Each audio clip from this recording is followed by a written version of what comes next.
Hello dear ICSE students, how are you all? Hope you all are doing well. Today we will study the chapter hydrosphere, right. तो सबसे पहले हम लोग क्या करेंगे आपको पता ही है। सबसे पहले हम लोग लेटेस्ट सिलेबस देखेंगे जो 2020-21 का है, और इसके बाद में जो प्रीवियस ईयर में क्वेश्चन पूछे गए हैं हम लोग उनको देखेंगे, राइट। और इससे हमको पता चलेगा कि हमको क्या पढ़ना है और कैसे पढ़ना है। देन हम इस पूरी वीडियो को आगे ले जाके फिनिश करेंगे, राइट। तो अगर आप नए हैं तो बस मैं इतना कह रहा हूँ कि आप कम से कम 10 मिनट तक वीडियो ज़रूर देखिएगा, फिर आप डिसाइड करिएगा कि आप सही चैनल पर आए हो कि आपको दूसरे चैनल पे शिफ्ट हो जाना चाहिए। बट मेरे कहने से आप 10 मिनट तक वीडियो तो ज़रूर देखना। इसके पहले आप ये तो जान ही नहीं पाओगे ना कि टीचर कैसे पढ़ा रहा है, क्या पढ़ा रहा है। ओके, स्टार्ट करते हैं। सबसे पहले सिलेबस देखते हैं। सिलेबस है हमारा meaning of hydrosphere, tides formation and pattern, ocean currents and there effects. अब जिनकी इफ़ेक्ट हमें पढ़ने हैं वो जो मेन करेंट्स हैं वो हैं Gulf Stream, North Atlantic Drift, Labrador current, Kuroshio and Oyashio. तो ये हमारा सिलेबस है, ठीक। अब जो प्रीवियस ईयर जो क्वेश्चन पूछे गए हैं उनको देख लेते हैं, जिससे हमें क्वेश्चन का नेचर पता चल जाएगा। तो जो आपका पेपर आता है तो क्वेश्चन नंबर 1 होता है वो 20 मार्क्स का होता है। इसमें 10 क्वेश्चन आते हैं पूरी बुक से, ठीक है, जो 2 मार्क्स के होते हैं। तो इसमें से क्वेश्चन नंबर 1 में एफ वाले सेक्शन का सेकंड पार्ट जो है, यानी 1 नंबर का क्वेश्चन ये आया है, जिसमें लिखा है name a cold current which affects fishing industry of Japan, right. Then आपका क्वेश्चन नंबर 6 वो 10 मार्क्स का पूरा है, जो हाइड्रोस्फीयर के चैप्टर को कवर करता है, ठीक है। तो ऐसे ही देख लो कि 1 मार्क का ऊपर आया था, 10 मार्क का यानी 11 मार्क का क्वेश्चन यहाँ से आया है। यानी जो वीडियो आप ये देख रहे हो 11 मार्क्स के लिए देख रहे हो। पूरा वीडियो देखने के बाद में आप ये समझो आपको पूरे 11 के 11 मार्क्स मिलने, ये मेरा दावा है, राइट। तो हाँ, क्वेश्चन देखो, ये 6 का ए पार्ट है, इसमें 2 क्वेश्चन है। पहला है what is the importance of hydrosphere, दूसरा है what percentage of the earth is covered by the hydrosphere. Then second part है meaning mention 2 factors which affect the pattern of circulation of ocean currents. इसका section C है give a reason for each of the following. इसमें 3 question है। The water of the Oyashio current form one of the richest fishing grounds in the world. Second question है the coast of Norway remains ice free during winter. Third है warm ocean currents create a milder climate. Then आपका D part है draw a label diagram of a spring tide का आपको diagram बनाना है। अब आप देखना, मैं पूरी वीडियो जो ये दिखा रहा हूँ आपको, मतलब वीडियो बना रहा हूँ, पूरे चैप्टर पढ़ाने के दौरान मैं किसी भी इन क्वेश्चन का टारगेटेड आंसर नहीं बताऊंगा। बट आप देखना वीडियो के एंड में आपको इन सारे क्वेश्चंस के आंसर मिल जाएंगे, राइट। बस आपको सिंसियरली ये वीडियो देखना है। इवन इसके ही आंसर नहीं, ICSE 9th के सिलेबस से, ठीक है, अगर हाइड्रोस्फीयर का कोई भी क्वेश्चन पूछा जा रहा है तो ये वीडियो देखने के बाद में ऐसी कंडीशन बनेगी ही नहीं कि आप उसका आंसर ना दे पाओ, ठीक। चलो स्टार्ट करते हैं। तो सबसे पहले हम समझते हैं कि हाइड्रोस्फीयर की मीनिंग क्या होती है, हाइड्रोस्फीयर क्या है। तो जैसा कि वर्ड से ही डिनोट हो रहा है, हाइड्रो और स्फीयर 2 में इसको डिवाइड कर सकते हैं। हाइड्रो का मतलब वाटर से है, और स्फीयर जो है ये अर्थ की शेप को डिनोट करता है, राइट। तो जिस शेप में अर्थ है उसी शेप में यहाँ पे वाटर होगा, इसीलिए इसको हाइड्रोस्फीयर रखे हैं। आपको पता ही है कि अर्थ के जो 4 डोमेन है, लिथोस्फीयर, एटमॉस्फेयर, हाइड्रोस्फीयर और बायोस्फीयर, उसी में से एक ये है। अब जब आपने अर्थ के बारे में, अर्थ है जब प्लैनेट पढ़ा था थोड़ा बहुत, तो उसमें देखा था पूरी अर्थ है, इसमें बेसिकली 2 चीज़ है। एक आपकी वाटर बॉडी है, ठीक है, और दूसरा आपका क्या है, लैंड मासेस, राइट। 2 चीज़ें थी। इसमें आप बचपन से पढ़ते चले आए होंगे 71% या 2/3% जो भी कह लो वाटर है, और बाकी जो 29% या इसको कह लो फ्रैक्शन में 1/3% आपका लैंड मास है। ये काफ़ी पहले से छोटी क्लासेस से पढ़ते चले आए हो। तो ये वाला जो पार्ट है ना, that is called the hydrosphere. अब इसमें क्या क्या आता है देखो, इसमें आपका साल्ट वाटर आता है जो कि पूरे का 97% है। अब साल्ट वाटर कहाँ पे पाया जाता है, ओशंस में एंड सीज में, ठीक है। और इसके बाद में आपका आएगा आइस कैप्स, यानी जो ग्लेशियर के फॉर्म में जमा है पानी, ये आपका 2% है। तो 99 हो गया। देन आपका 1% जो है वो आपका फ्रेश वाटर है, जो कि रिवर के फॉर्म में, फ्रेश वाटर लेक के फॉर्म में और अंडरग्राउंड वाटर के फॉर्म में पाया जाता है, ठीक। तो अभी आपका एक क्वेश्चन उसमें था जिसमें था कि हाइड्रोस्फीयर कितने % है, तो ये टोटल 71% है। उसके बाद अगर आगे कुछ पूछा जा रहा है तो ये आपको पता ही है कि 5 आपके ओशंस हैं, ठीक है, और बाकी सीज हैं बहुत सारे। जो मेजर ओशंस हैं, सीज हैं, रिवर्स हैं, इन सब का मैंने ऑलरेडी मैप का वीडियो बना दिया है, ये आई बटन से आप जा करके उसको देख सकते हो और बिल्कुल जा करके देखो, क्योंकि आपको पता है कि 10 मार्क्स का मैप भी आता है। ठीक, वो मैंने वीडियो पहले बना दिया है, उसको आप पहले से देखे रहोगे तो यहाँ पे कुछ मैप की लोकेशंस भी बार बार आएंगी, वो आपको समझ में आएगा। तो इस आई बटन के लिंक से जा करके जो अभी मैंने बताया आप इसको देख सकते हो।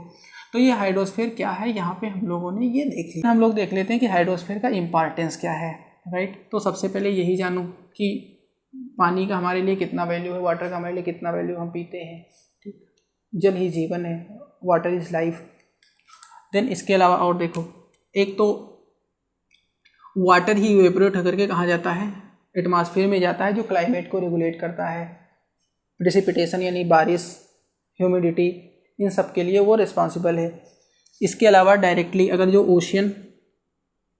ओशियन करेंट्स है, जिसके बारे में अभी हम लोग पढ़ेंगे, ठीक है, वो जहाँ से फ्लो होती हैं वहाँ आसपास की लैंड एरिया की क्लाइमेट को रेगुलेट करती हैं। जैसे अगर ये कोल्ड, दो तरीके की करंट होती है, एक कोल्ड करंट होती है और एक वार्म करंट होती है। तो एज आप जैसे उसका नेचर होता है उस हिसाब से लैंड एरिया को इफेक्ट करते हैं। अभी इसमें जब हम ओशन करंट्स में पढ़ेंगे तो इस चीज़ को डिटेल में पढ़ लेंगे। तो एक इम्पॉर्टेंस ये हो गया, एक इम्पॉर्टेंस अभी क्लाइमेट का हो गया, ठीक है। और क्या इम्पॉर्टेंस हो सकता है, देखो सी फूड समझते हो ना, तो ये एक बड़ी पॉपुलेशन जो है वो इस पे डिपेंड है। देन इसके अलावा हमें मिनरल्स एंड जो फॉसिल फ्यूल्स हैं, जिसमें हमारा पेट्रोलियम बहुत ज़्यादा पाया जाता है ओशन फ्लोर में, ठीक है। जैसे इंडिया में देखो तो मुंबई हाई जो है, जहाँ से पेट्रोलियम निकाला जाता है, तो ये मिलता है। देन सबसे बड़ा ट्रांसपोर्ट, ठीक है, जो सीज और ओशंस के थ्रू ट्रांसपोर्ट होता है। जो ट्रांसपोर्ट के मीन्स है, जिसमें आपका आ जाएगा रोडवेज, एयरवेज, वाटरवेज, रेलवेज, ठीक है। तो इसमें सबसे तो चीप है, जो सबसे ज़्यादा सस्ता है, वो आपका यही वाटरवेज ही पड़ता है। और एक बहुत बड़ा ट्रेड जो है वो इसी के सहारे होता है। तो ये सारे इंपॉर्टेंस हुए, इनको आप जानते थे, ये मुझे भी पता है, लेकिन बस मैंने आपको रिमाइंड करा दिया, क्योंकि बहुत सारी चीज़ें जब लिखना होता है तो ये नहीं आता कि आखिर इसमें लिखना क्या है। तो आप यहाँ से भी जान सकते हो आपको लिखना क्या है, ठीक। ये मुझे भी पता है कि कोई नई चीज़ नहीं है, आप जानते हो। तो ये हाइड्रोस्फीयर हो गया। देन आपका सिलेबस में सेकंड थिंग है, जैसे 3 चीज़ें बेसिकली में पढ़नी, हाइड्रोस्फीयर, टाइड्स और ओशन करंट्स। तो अब हम देखते हैं टाइड्स। टाइड्स क्या होते हैं, ये होता है rise and fall of water. कौन सा वाटर, सी या ओशन का, ठीक। अगर टाइड्स को देखें तो जनरली हम राइज को बोलते हैं, इसको टाइड बोलते हैं, और जो फॉल होता है इसको एब बोलते हैं। बस दोनों को इंक्लूड करके हम टाइड्स ही कहते हैं। तो ये थोड़ा टेक्निकल वर्ड है, इसको अगर आप चाहो तो याद रख लो, नहीं याद रखोगे तो कोई भगा नहीं देगा। अब ये क्यों होता है, ठीक है, तो ये होता है gravitational pull of sun and moon. जितनी भी सेलेस्टियल बॉडीज़ हैं उनका सबका एक ग्रेविटेशनल फोर्स है। जैसे आपकी अर्थ का है ना, आपको खूब पता होगा, न्यूटन ने सेब को गिरते हुए देखा था, फिर उन्हें पता चला। तो ये सारी सेलेस्टियल बॉडीज़ के पास में है, और वो अपने आसपास की दूसरी जो बॉडीज़ हैं उन पे वो फोर्स क्रिएट करती हैं। किसी के पास कम है, किसी के पास ज़्यादा है। जैसे आपने अर्थ है जब प्लैनेट वाला जो वीडियो देखा था, पहला वीडियो, हाँ ये चीज़ मैं अभी बता दूँ कि अगर आप ये वीडियो देख रहे हो और मान लीजिए आप पहली बार मेरे चैनल पे आए हो, तो चैनल से आप प्लेलिस्ट पर जाइए। प्लेलिस्ट में ICSE 9th ज्योग्राफी क्लास की जो है उसकी प्लेलिस्ट ओपन करिए, उसमें कई सारी वीडियोज़ पड़ी हैं। तो ऐसा ना हो आप यहाँ पर आओ फिर आपको लगे कि सर ने एक ही वीडियो डाली होगी। बहुत सारे बच्चे कमेंट बॉक्स में कहते हैं मैं सर फला चैप्टर उसको पढ़ा दीजिए, जबकि मैंने ऑलरेडी उसको पढ़ाया हुआ। तो प्लेलिस्ट तो ज़रूर जाइए। मैंने जो है सिविक्स का भी एक वीडियो पढ़ाया हुआ है, ठीक है, तो उस पर भी बताइए किस तरीके से है। एक्चुअली मुझे हिस्ट्री और सिविक्स भी जल्दी ही कंटिन्यू करना है। तो अर्थ है जब प्लैनेट वाले मैंने बताया हुआ था कि अगर आप मून पर जाओगे तो आपका वेट 1/6 हो जाता है। वो इसीलिए क्योंकि वहाँ का जो ग्रेविटेशनल फोर्स है मून पर वो अर्थ की 1/6 है। लेकिन है तो ना, यानी कहने का मतलब ये है कि सभी सेलेस्टियल बॉडीज़ का अपना ग्रेविटेशनल फोर्स है।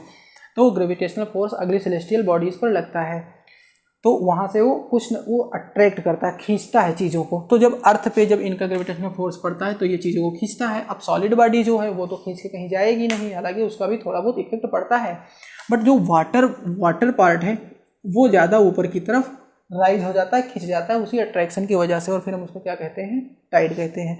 अर्थ आपकी क्या है, रोटेट कर रही है साथ में, तो ऊपर उठ करके आगे की तरफ बढ़ता है, तो ऊपर उठ करके आगे की तरफ जो बढ़ना होता है उसी को हम कहते हैं टाइड्स। नीचे गिर के जो पीछे की तरफ लौटता है उसको एब कहते हैं। बट मैंने जैसे कहा कि उसको इंक्लूड करके दोनों को इंक्लूड करके उसको क्या बोलते हैं, टाइड्स बोलते हैं। अब जैसे देखो बात पैटर्न की हो रही है तो किस तरीके से होता है, जैसे ये आपकी अर्थ है, राइट, ये आपका मून है, सन है, यहाँ पे अर्थ का ई लिख देते हैं, ठीक। अब इसका ग्रेविटेशनल पुल जब पड़ेगा तो देखो इस तरीके से यहाँ पे टाइड्स बनेगी, ये टाइड्स है। अब इस तरफ वाटर खींच रहा है, इधर वाटर खींच रहा है, तो यहाँ पे क्या होगा, वाटर नीचे की तरफ दबेगा, पाइल करेगा, यहाँ पे वाटर बल्ज करेगा। अब अगर मान लो सन मून एक भी डायरेक्शन में, यानी इधर है, मान लो दोनों इधर ही हैं एक टाइम पे, ठीक है, तो भी ऐसा ही फॉर्मेशन होगा, ठीक है, यानी दूसरी साइड में भी टाइड्स आते हैं, ठीक। अब ये चीज़ अगर मैं समझा रहा हूँ, अगर आप ये चीज़ समझ पा रहे हो तो ठीक है, नहीं समझ पा रहे हो तो कोई बात नहीं है, 9th क्लास में इतना ज़्यादा समझने की जरूरत नहीं है, बट मैं अगर समझ लोगे तो अच्छी बात है, मैं आपको समझा रहा हूँ। देखो इधर तो राइज हो ही रहा है, आपको सीधा सा पता है, क्योंकि इधर से ग्रेविटेशनल पुल है, इधर अट्रैक्शन आ रहा है, ठीक है, लेकिन इधर जो है, तो इधर ये जो सेंट्रीफ्यूगल फोर्स की वजह से इधर भी बल्ज हो जाता है, ठीक, किसकी वजह से, सेंट्रीफ्यूगल फोर्स की वजह से, राइट। अब देखो टाइड्स जो होते हैं वो 2 टाइप के होते हैं, एक होता है स्प्रिंग टाइड और दूसरा होता है नीप टाइड। स्प्रिंग टाइड को कहते हैं हाई टाइड्स और नीप टाइड को कहते हैं लो टाइड्स, ठीक है। अब देखो कैसे बनते हैं ये, स्प्रिंग टाइड कब आता है, जब भी सन, अर्थ और मून ये एक डायरेक्शन में होंगे, यानी स्ट्रेट लाइन में होंगे, ठीक है, तब आपका आएगा, क्योंकि तब अर्थ पे ज़्यादा अट्रैक्शन पड़ेगा, तब आपका क्या बनेगा, स्प्रिंग टाइड। जैसे सन हमने यहाँ पे बनाया है, आप सन को इधर भी बना सकते हो, क्योंकि आपको पता ही है कि अर्थ सन को रोटेट करेगी, मून अर्थ को रोटेट करेगा, तो ये सिचुएशन कभी भी ऐसी बन सकती है सन और मून दोनों एक तरफ आ जाएं, ऐसी सिचुएशन बन सकती है, एक तरफ मून एक तरफ सन हो। कभी भी आप अपने हिसाब से प्रैक्टिकली इसको इमेजिन करके देख लेना, ठीक, टाइम में, अगर तुरंत आपको फट से समझ में ना आए, क्योंकि वैसे भी ज्योग्राफी के बारे में आप लोग कुछ ना कुछ जरूर वीक होगे, मैं सबकी बात नहीं कर रहा हूँ, कोई बुरा ना मान जाना, तो आप उसको करके देख सकते हो। तो ये सन आप इधर भी रख सकते हो, तो जब लेकिन स्ट्रेट लाइन में होती है तब क्या होता है, अर्थ पे ज़्यादा अट्रैक्शन पड़ता है, ज़्यादा पुल पड़ता है, तो वाटर जो है वो ज़्यादा ऊपर तक जाता है, तब उसको हम क्या कहते हैं, हाई टाइड कहते हैं। अब ये सिचुएशन बताओ कब होती है, सन, अर्थ और मून एक सिचुएशन में कब आते हैं, ठीक है, तो ये आते हैं न्यू मून के टाइम पे, न्यू मून और फुल मून, 2 टाइम पे। न्यू मून का मतलब होता है जब स्काई में मून गायब होता है, एब्सेंट होता है, यानी अमावस्या की रात, काली रात, और फुल मून होता है जो पूर्णमासी की रात होती है, वो फुल मून होता है, राइट। तो इन 2 डेट्स में आपके हाई टाइड्स आते हैं, ठीक। देन आपका है नीप टाइड। नीप टाइड कब आते हैं, देखो डायग्राम में भी पूछा गया था स्प्रिंग टाइड का। नीप टाइड तब आते हैं जब अर्थ, सन और मून राइट एंगल बनाते हैं, देखो राइट एंगल बन रहा है, जब ये सिचुएशन होती है रोटेट करते हुए, रिवॉल्यूशन करते हुए, जब इस सिचुएशन में आते हैं तब आपका आता है स्प्रिंग टाइड। क्यों, क्योंकि ये ग्रेविटेशनल पुल इधर भी लग रहा है, इधर भी लग रहा है, 2 एंगल से लग रहा है, तो उस टाइम पे जो टाइड्स आते हैं वो लो टाइड्स होते हैं, यानी नीप टाइड्स होते हैं, ठीक। अब देखो टाइड्स के जो पैटर्न पर बात हो रही है, तो वहाँ पे आप ये चीज़ समझो कि जो ओशंस हैं या सीज हैं, ठीक है, वो सब एक जैसे तो है नहीं, कुछ ज़्यादा डीप सीज हैं, कुछ शैलो सीज हैं, शैलो मार्जिन वाले, तो उन सब जगह पे जो है टाइड्स की जो हाइट है वो डिफर कर जाती है। अब जैसे अगर आप जो डीप सीज हैं, डीप ओशंस है, उसमें अगर आप देखोगे तो स्प्रिंग टाइड और नीप टाइड के बीच में बहुत ज़्यादा डिफरेंस नहीं रहता है, 1/2 मीटर का डिफरेंस रहता है ज़्यादा से ज़्यादा। बट जो शैलो मार्जिन वाले हैं वहाँ पर जो है 1 to 3 मीटर का डिफरेंस होता है, बट राइज बहुत ज़्यादा करती है, ठीक है, लगभग 10 to 12 मीटर तक राइज करती हैं। और एक है आपका बे ऑफ फंडी, जहाँ पे वर्ल्ड की सबसे हाईएस्ट टाइड्स आती हैं, लगभग 25 मीटर तक वाटर रेज करता है। आप खुद सोचो, आपकी हाइट 1.5 मीटर के आसपास होती है, ठीक है, और 25 मीटर तक वाटर राइज करता है, तो समझ लो आप खुद भी। आपने जो चैप्टर पढ़ा था जिसमें प्लेट टेक्टोनिक्स वगैरह पढ़ा था, राइट, तो वहाँ पे जो वेगनर की थियरी पढ़ी, अगर नहीं पढ़ी है तो समझ लो आपने मेरी वीडियोस पिछले वाली नहीं देखी हो, आप देखो।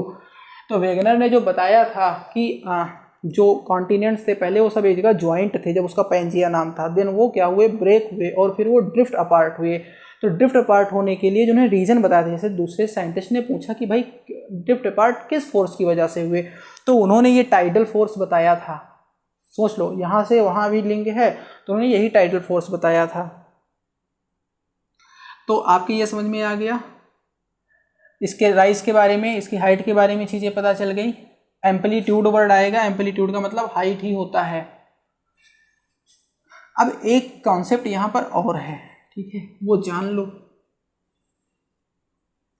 हाई टाइड्स जो होते हैं वो एक प्लेस पे ठीक 12 आवर्स के बाद आने चाहिए, बट ये आते हैं 12 आवर एंड 26 मिनट बाद में, यानी 26 मिनट हर बार लेट हो जाते हैं। जैसे कहने का मतलब है कि मान लो एक टाइड आया है 7 AM पे, तो अगला टाइड आपका आएगा 7:26 PM पे, और इसके बाद वाला जो टाइड आएगा वो आएगा 7:52 AM पे, यानी हर अगला टाइड 26 मिनट जो है वो लेट आता है।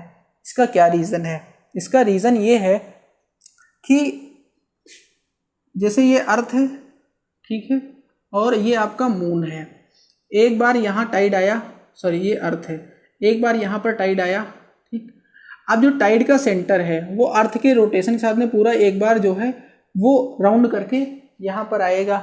उतनी देर में जो मून है वो यहीं पे रुका तो रहेगा नहीं, मून अर्थ को रिवॉल्व कर रहा है ना, तो उतनी देर में मून जो है वो इस जगह पे पहुँच जाएगा, यानी अब मून की लोकेशन यहाँ है। तो टाइड का सेंटर जब इस जगह पे पहुँचता है उस टाइम पे मून अब यहाँ नहीं है, यानी अब उस टाइड के सेंटर को इतना ट्रेवल करना पड़ेगा, और ये ट्रेवल करने में इसको यही टाइम जो लग जाता है 26 मिनट का, यही टाइम लेट होता है। यानी अगर कोई कभी आप गिव रीज़न में ये क्वेश्चन आ जाए कि लेट क्यों होता है, तो आप ये चीज़ बता सकते हो, राइट। अगर ये बात समझ में नहीं आई है तो वीडियो को फिर से बैक करिए और फिर देखिए, क्योंकि मैंने बहुत क्लियरली बता दिया है। मैंने आप अपना व्हाट्सएप नंबर दे रखा है कि अगर आपके पास कोई कन्फ्यूज़न है तो आप कॉन्टैक्ट कर सकते हो।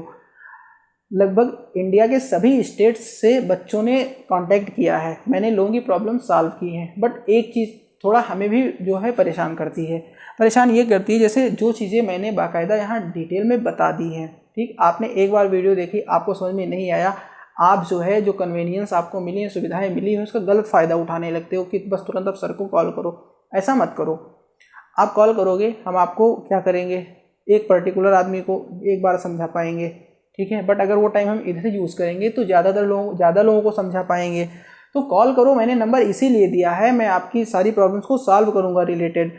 बट जब आपको समझ में ना आए, मतलब आप समझने की पूरी कोशिश करो और समझ में ना आए तब आप कॉल करो। ये नहीं कि अब एक बार में आपको समझ में नहीं आया बस सब सर को कॉल करो, एक बार तो कम से कम दोबारा देख लो, फिर ना समझ में आए तो आप कॉल करो।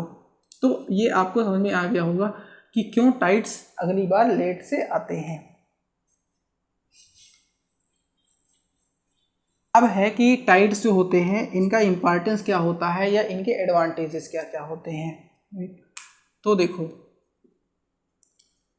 टाइड्स सबसे पहले तो ये होता है कि ये नेविगेशन के लिए इम्पॉर्टेंट होते हैं। किसके लिए? नेविगेशन के लिए। कई सारे पोर्ट्स ऐसे बने हैं, ठीक है, जैसे गुजरात का टाइडल पोर्ट है, तो वहाँ पे ये होता है कि जो कोस्टल रीजन है वो काफ़ी शैलो है, उथला है, वहाँ पे इतना पानी नहीं होता है कि बड़े शिप्स कोस्टल रीजन तक आ पाए, तो वो दूर खड़े रहते हैं। और जब टाइड्स आते हैं तो बहुत सारा पानी जो है वो कोस्टल रीजन की तरफ आ जाता है, तो उसी पानी के सहारे वो यहाँ तक आ जाते हैं। देन जब पानी पीछे लौटता है ना, तो वो उसी के साथ लौट जाते हैं। तो टाइड्स के सहारे नेविगेशन होता है। इसके अलावा क्या होता है, जो कोस्टल रीजन होते हैं या हार्बर्स होते हैं उनकी क्लीनिंग हो जाती है, साफ सफाई हो जाती है। तीसरी चीज़ है जो ओएस्टर है,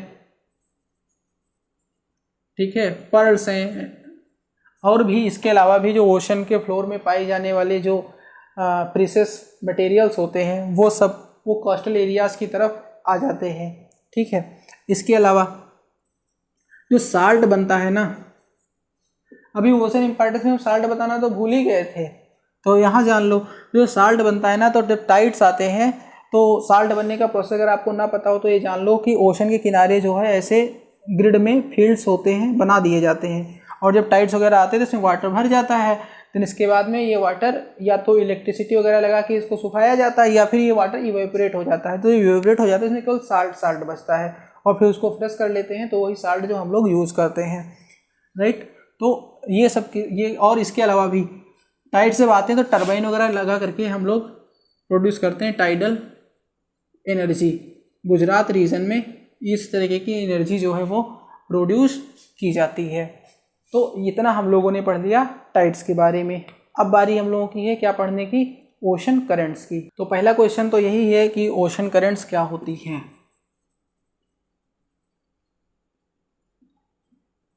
ओशन करंट्स क्या होती है? देखो, ओशन वाटर का जो मूवमेंट होता है वो दो तरीके का होता है, वर्टिकल और हॉरिजेंटल। ठीक है, अभी जैसे आपने जो देखा टाइड्स वाला एक तरीके का वर्टिकल था जो ग्रेविटेशनल पुल की वजह से था।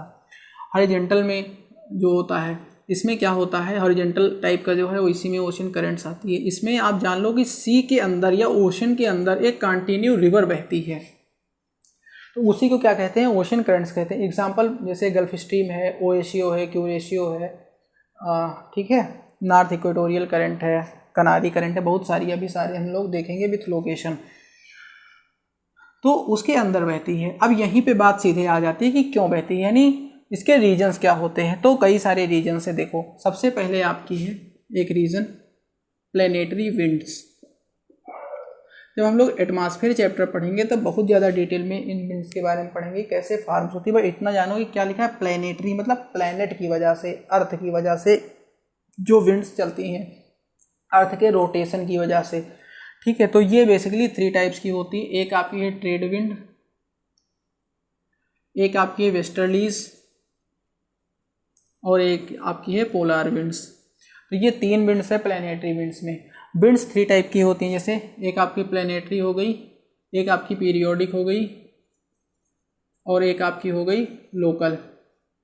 ठीक है, और इसमें से इस प्लैनेटरी के 3 टाइप्स ये हैं। अब पीरियोडिक के जैसे जिसका एग्जांपल मानसून हो गया, लोकल वाली जैसे लू हो गया, मैंगो शावर हो गया, काल बैसाखी हो गया, ये सब एटमॉस्फेयर वाले चैप्टर में सब पढ़ेंगे। एटमॉस्फेयर का चैप्टर मैंने एक बताया हुआ है, उसमें जब विंड्स वाला पढ़ेंगे तब उसमें आएगा। एटमॉस्फेयर का चैप्टर मैंने एक पढ़ा दिया है।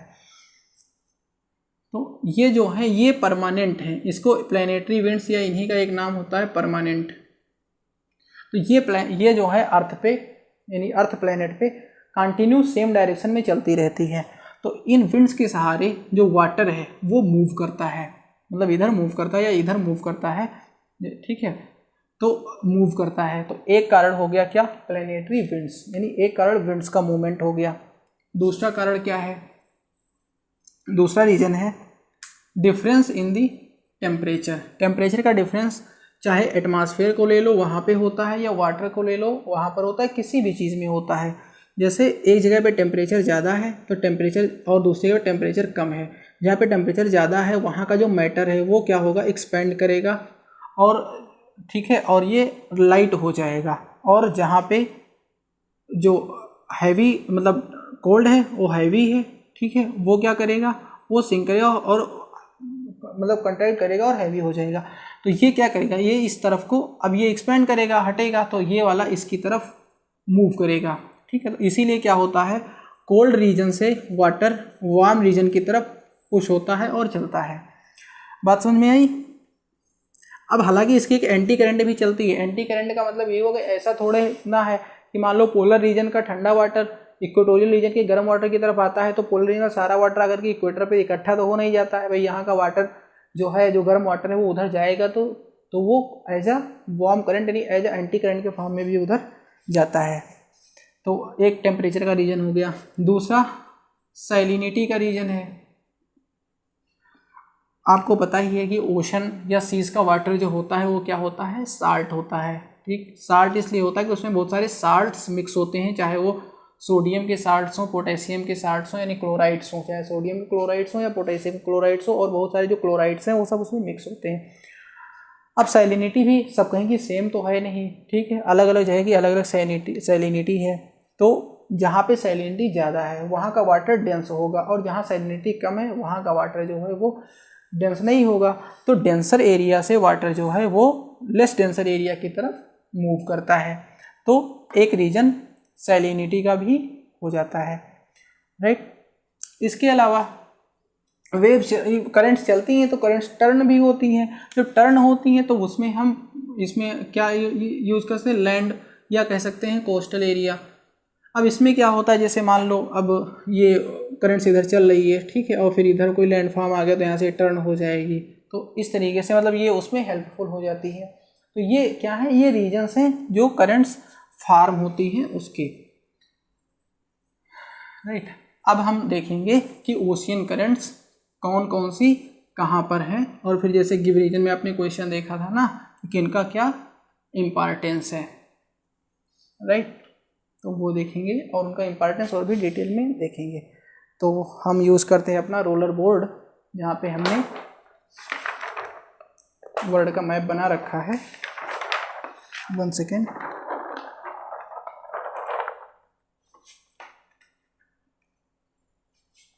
आई होप आपको दिख रहा होगा। तो अगर ये मैंने 2 फेज़ में मैप ले लिया है, एक में जहाँ पे पैसिफिक ओशन बीच में पड़ जाता है, ठीक है, और एक में जहाँ पे पैसिफिक ओशन इधर किनारे है, अटलांटिक ओशन बीच में पड़ जाता है। कॉन्टिनेंट्स देखोगे तो ये सब समझ में आ जाएगा। अगर एक बार में समझ में नहीं आ रहा है मैप की लोकेशन तो थोड़ी देर इसको रोक के समझ लो कि कैसे इस तरीके से ये बना हुआ है, ठीक है। तो सबसे पहले हम यहाँ पर देखेंगे अटलांटिक ओशन की करंट देख लेते हैं, ठीक है। तो ये आपका एशिया कॉन्टिनेंट है, ये यूरोप है, ये अफ्रीका है, ऑस्ट्रेलिया है, नॉर्थ अमेरिका है, साउथ अमेरिका। आपको पता है इसके बीच में यस शेप में आपका अटलांटिक ओशन है, ठीक है। अब ये रेड वाली लाइन जो खींची हुई है ना, ये आपकी 0 डिग्री की इक्वेटर लाइन है, और इसके सहारे हम इसको यानी अटलांटिक ओशन को नॉर्थ अटलांटिक ओशन और साउथ अटलांटिक ओशन में डिवाइड कर सकते हैं। तो सबसे पहले हम नॉर्थ अटलांटिक ओशन देखेंगे, देन साउथ अटलांटिक ओशन देखेंगे। यही चीज़ यहाँ पे भी देखेंगे, नॉर्थ पैसिफिक ओशन देखेंगे, साउथ पैसिफिक ओशन देखेंगे। यही चीज़ हम इंडियन ओशन के लिए देखेंगे, यहाँ ऊपर नॉर्थ इंडियन ओशन देखेंगे, यहाँ पे साउथ इंडियन ओशन देखेंगे। 3 मेजर ओशियंस 3 ही हैं जिनमें आप ओशन करंट्स पाओगे, राइट। बाकी आर्कटिक सर्कल और अंटार्कटिक सर्कल में ऐसा कुछ नहीं पाओगे, ठीक है।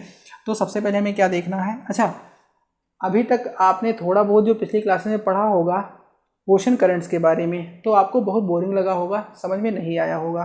बट मैं टीचर नहीं था, आज मैं टीचर हूँ। आप अभी देखना कि कितना इजी है चीज़ों को समझना, ठीक। नेचर ने भी इस तरीके से चीज़ें बना के रखी हुई हैं कि आप उसको एक बार में समझ जाओ, आपको ज़्यादा प्रॉब्लम ना हो, ठीक। तो यहाँ पे देखो एक कोल्ड करंट इधर से आती है, जैसा मैंने बताया था कि कोल्ड करंट जो होती है वो वार्म करंट की तरफ अपने आप पुश होकर के आती है अपने नेचर की वजह से। तो एक कोल्ड करंट इधर से आती है, ठीक। करंट 2 तरह की होती है, कोल्ड करंट और वार्म करंट, जिसका नाम है कनारी करंट। क्या नाम है? कनारी।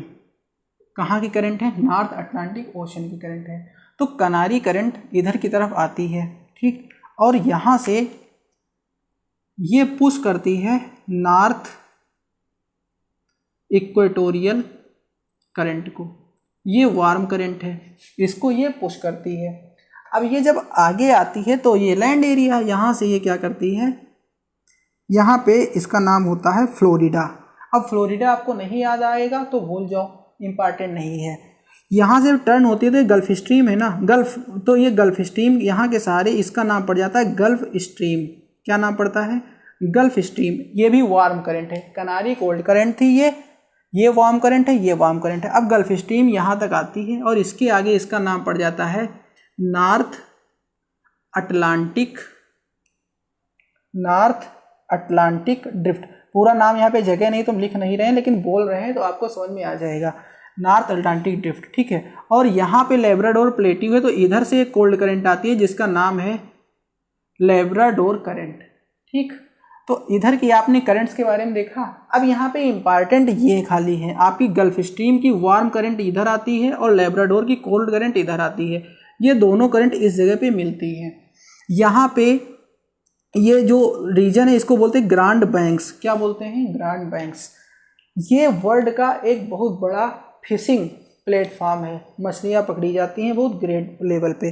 क्या होता है एक्चुअली, यहाँ पे बहुत ज़्यादा फॉग राइज होता है और जिस तरह की क्लाइमेट होती है उस क्लाइमेट की वजह से यहाँ पे बहुत ज़्यादा प्लैंकटन इकट्ठा होता है। प्लैंकटन क्या है? प्लैंकटन एक टर्म है जो उस प्लैंकटन में आते हैं आपके जो सी वीड्स होते हैं, छोटी छोटी मछलियाँ होती हैं, यानी ऐसे मैटर जिनको बड़ी मछलियाँ खाती हैं, तो उनको यहाँ पे फूड मिलता है और उनके अकॉर्डिंग टेम्परेचर मिलता है, इसलिए वो लोग यहाँ पे आके इकट्ठा होती है। कोहरा ज़्यादा जनरेट होता है, नहीं फॉग, तो वो उनके लिए बेनिफिशियल होता है। तो वो सब यहाँ पे इकट्ठा होती हैं और उनके इकट्ठा होने की वजह से ही जो है यहाँ पे मछलियाँ खूब ज़्यादा पकड़ी जाती हैं। तो अब आपको लेब्राडोर करंट और गल्फ स्ट्रीम करंट की जब इंपॉर्टेंस बतानी होगी, उनका सिग्निफिकेंस बताना होगा, जो कि आपके सिलेबस में भी है, तो आप यहाँ आराम से बता सकते हो। लेब्राडोर कोल्ड करंट है, गल्फ स्ट्रीम वार्म करंट। भी एक करंट की इंपॉर्टेंस और है, वो है नॉर्थ अटलांटिक ड्रिफ्ट।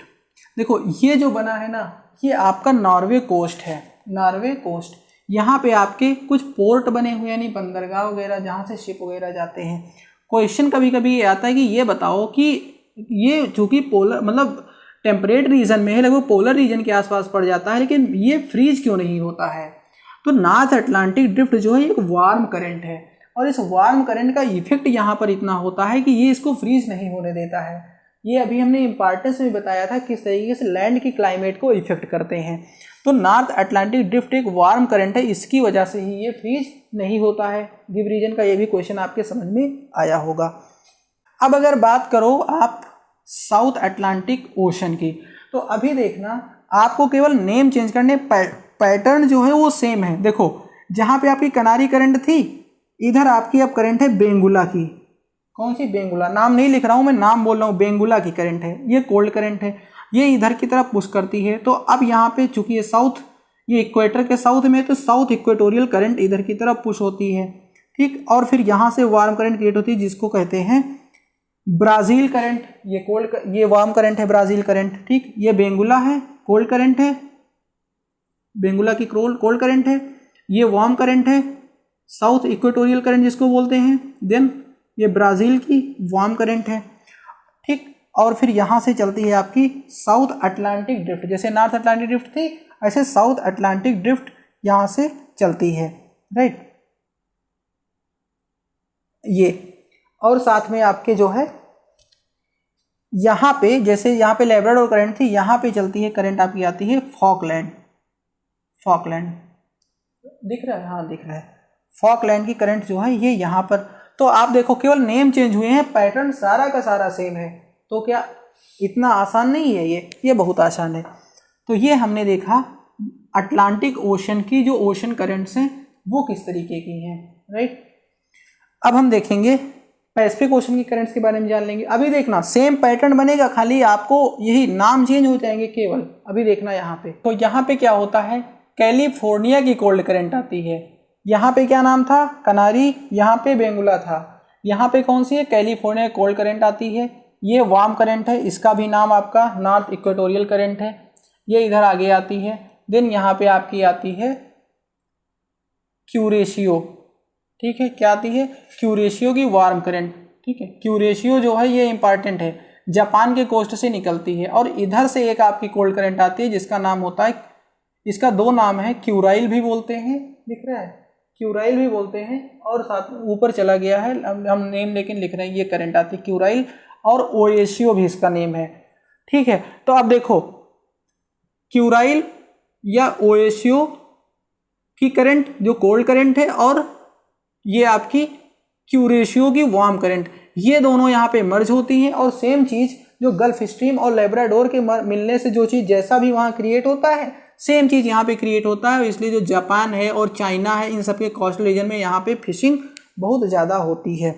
करंट्स के नेम आपने यहाँ पर देख लिए। अब अगर हम बात करते हैं साउथ पैसिफिक ओशन की, तो अब यहाँ पे आपकी आएगी पेरुवियन करंट, ठीक है, जो कि एक कोल्ड करंट है। ये पुश करेगी आपकी साउथ इक्वेटोरियल करंट को।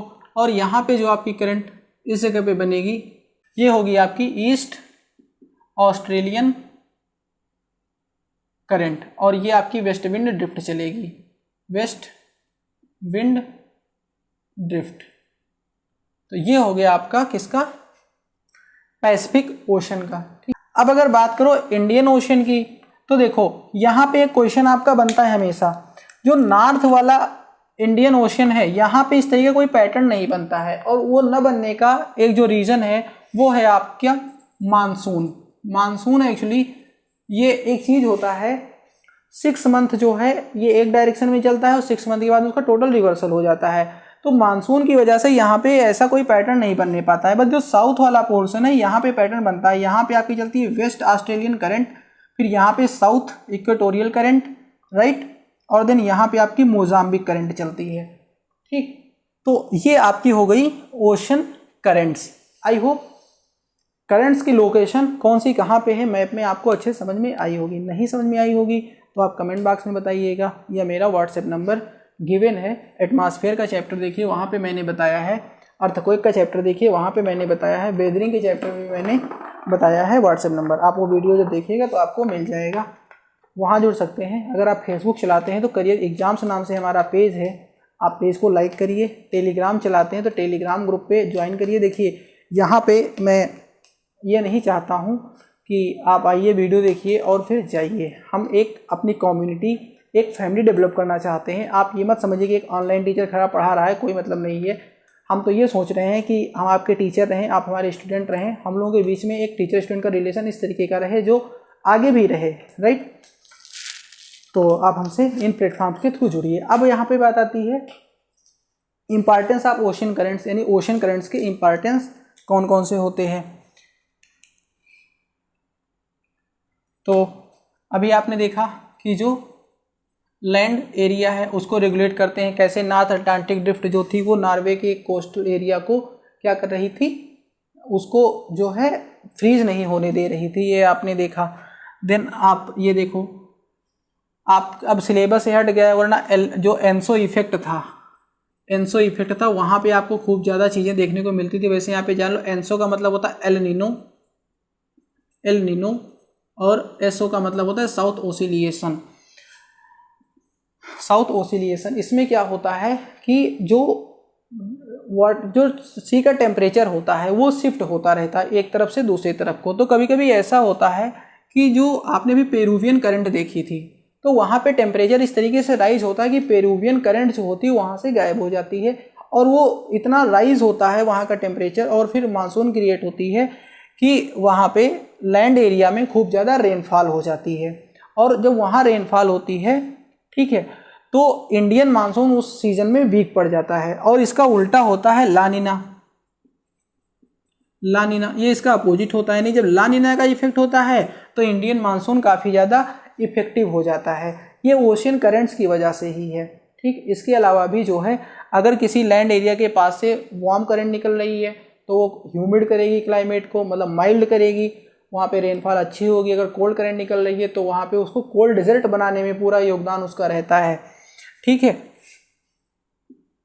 और जो है नेविगेशन भी होता है, इसकी करंट्स की डायरेक्शन में जो है शिप्स वगैरह अच्छी चलती है, ट्रांसपोर्ट अच्छा होता है। ठीक, तो आई थिंक बस इतना ही था इस चैप्टर में।